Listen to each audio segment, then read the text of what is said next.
Ferme les yeux un instant. Imagine-toi dans un vieux monastère chinois perché dans les brumes. Nous sommes en début de matinée. Un moine balaye lentement la cour de pierre. Il ne parle pas, il ne regarde pas l'heure, il balaye, présent, calme. Tu vois, il n'essaye pas de devenir meilleur. Il ne cherche pas à atteindre un objectif. Il vit la simplicité de l'instant, en silence, et c'est précisément pour cela qu'il est puissant. Dans cette vidéo, je vais te révéler pourquoi trop essayer d'améliorer ta vie peut en réalité te déconnecter de toi-même et comment la sagesse taoïste, zen et stoïcienne t'invite à faire autrement. On va voir ça à travers les 4 points suivants. Pourquoi tu te sens souvent épuisé même quand tu fais tout bien, ce que les sages asiatiques appellent le Wu Wei ou le non-agir conscient. Comment simplifier ton esprit pour retrouver la clarté. Et surtout, 3 outils pratiques que tu pourras appliquer dès aujourd'hui. Si tu es là,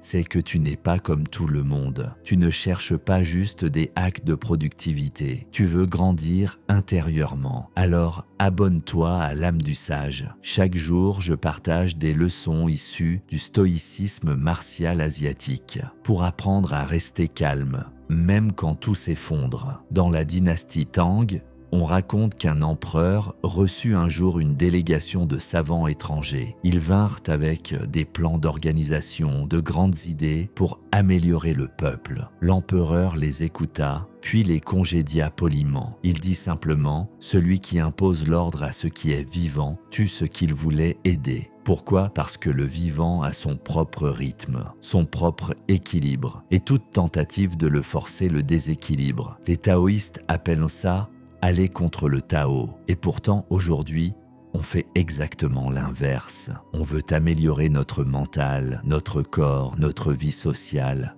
nos émotions. Mais à force de vouloir trop bien faire, on finit par tout casser. Tu penses peut-être que progresser, c'est ajouter, faire plus, forcer un peu chaque jour. Mais le Tao te dit l'inverse. Pour atteindre la sagesse, chaque jour enlève quelque chose. Lao Tzu. Tu vois, tu n'as pas besoin de toujours en faire plus. Tu as surtout besoin d'enlever le bruit, les attentes, les tensions. Le vrai problème, ce n'est pas que tu ne progresses pas, c'est que tu progresses dans la mauvaise direction en t'éloignant de toi-même. Wu Wei, c'est l'un des principes les plus mal compris du Tao. On pense que ça veut dire ne rien faire, mais en réalité, c'est agir sans forcer, comme un poisson qui nage avec le courant, pas contre lui, comme une feuille portée par le vent, mais sans être perdue. Quand tu vis en Wu Wei, tu agis sans t'épuiser, tu obtiens sans t'attacher, tu réussis sans vouloir dominer. C'est une intelligence du flux, un art de danser avec la vie. Lao Tzu parle de 3 trésors, simplicité, patience, compassion. Simplicité volontaire. Commence ta journée avec moins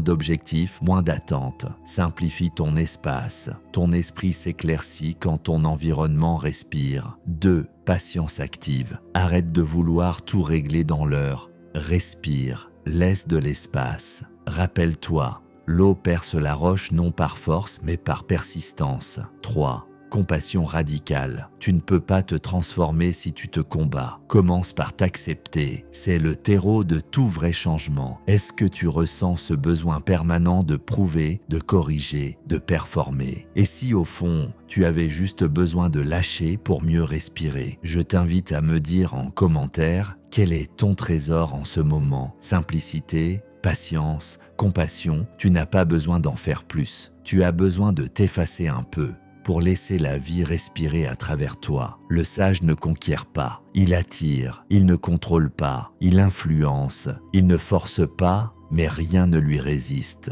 Ne cherche plus à améliorer la vie, apprends à t'y accorder. Et tout changera. Merci d'avoir regardé. Si tu ressens que cette sagesse résonne en toi, abonne-toi. Tu n'es pas seul. Tu es en chemin, et ta paix intérieure est une force silencieuse. C'était l'âme du sage, on se retrouve très bientôt mon disciple.